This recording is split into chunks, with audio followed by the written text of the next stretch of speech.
Welcome to our channel. Today we how to install Zoho Books connected to Shopify orders easy tutorial step by step clearly. To install Zoho Books connected to Shopify orders, start by logging into your Shopify account. From the Shopify dashboard, navigate to the App Store. Search for Zoho Books in the search bar. Once you find the Zoho Books app, click on it to view the details. Press the Add App button to begin the installation process. You will be prompted to enter your Zoho Books credentials. If you do not have an account, create one by following the provided link. After logging in, authorize Shopify to access your Zoho Books account. Next, configure your integration settings according to your business needs. Select the specific Shopify order data you want to sync with Zoho Books. Review your settings to ensure accuracy, then click Save. Your Zoho Books account will now be connected to your Shopify orders. To verify the connection, navigate to the Orders section in Zoho Books. Check if recent orders from Shopify appear in your Zoho Books account. If everything looks correct, your setup is complete.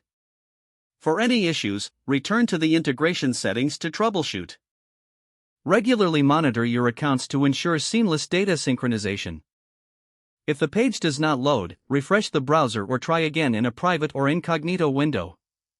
Make sure you are using the correct email address, then retype it carefully to avoid small typos.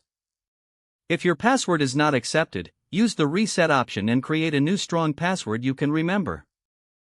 Check your spam folder for verification or security emails, then complete any requested confirmation steps. Enable two-factor authentication if available to improve account security and reduce unauthorized access risk.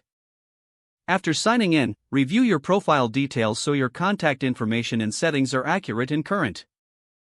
If you see an error message, note it down and try again after restarting your device and internet connection. Log out when you finish, especially on shared devices, to keep your account and payment information secure. If the page does not load, refresh the browser or try again in a private or incognito window. Make sure you are using the correct email address, then retype it carefully to avoid small typos. If your password is not accepted, use the reset option and create a new strong password you can remember. Check your spam folder for verification or security emails, then complete any requested confirmation steps. Don't forget to like this video and subscribe to our channel for more step-by-step tech guides.